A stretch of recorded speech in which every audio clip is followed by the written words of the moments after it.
Chapter 17 Light on Law and Miracle.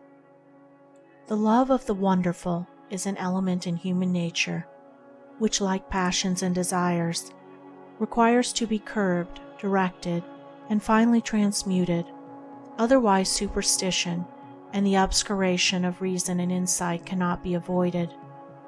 The idea of a miracle must be transcended before the orderly, eternal, and beneficent nature of the law can be perceived. Then peace and certainty, which knowledge bestows, can be enjoyed.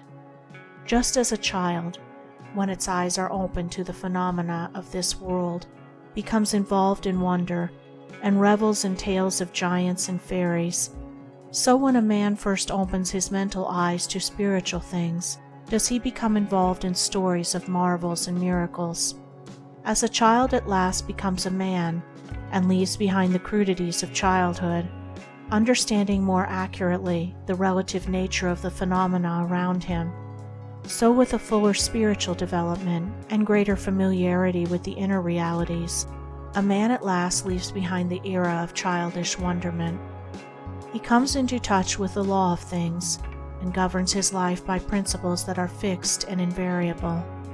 Law is universal and eternal, and although vast areas of knowledge are waiting to be revealed, cause and effect will ever prevail. Every new discovery, every truth revealed, will serve to bring one nearer to the realization of the beauty, stability, and supremacy of the law. And very gladdening it is to know that the law is inviolable and eternal throughout every department of nature, for then we know that the same operations of the universe are ever the same, and can therefore be discovered, understood, obeyed. This is a ground of certainty, and therefore of great hope and joy. The idea of miracle is a denial of law, and the substitution of an arbitrary and capricious power.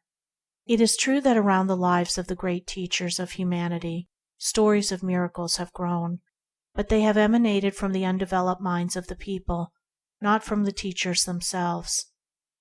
Lao Tzu expounded the supreme law, or reason, which admits no miracle, yet his religion has today become so corrupted with the introduction of the marvelous as to be little better than a mass of superstition.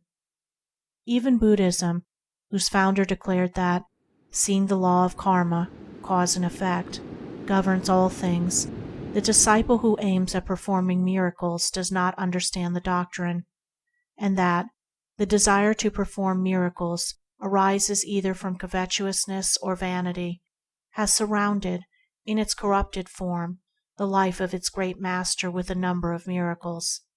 Even during the lifetime of Ramakrishna, the Hindu teacher who died in 1886, and who was regarded by his disciples as an incarnation of deity to this age, all sorts of miracles were attributed to him by the people, and are now associated with his name. Yet according to Max Muller, these miracles are without any foundation of evidence or fact, and Ramakrishna himself ridiculed and repudiated miracle. As men become more enlightened, miracles and wonder-working will be expunged from all religion, and the orderly beauty of law, and the ethical grandeur of obedience to the law, will become revealed and known. No man who desires to perform miracles or astral or psychological wonders, who is curious to see invisible or supernatural things, who is ambitious to become a master or an adept, can attain a clear perception of truth and the living of the highest life. Childish wonderment about things must be supplanted by knowledge of things, and vanity is a complete barrier to the entrance of the true path, which demands of the disciple lowliness of heart and humility. He is on the true path who is cultivating kindness, forbearance, and a loving heart.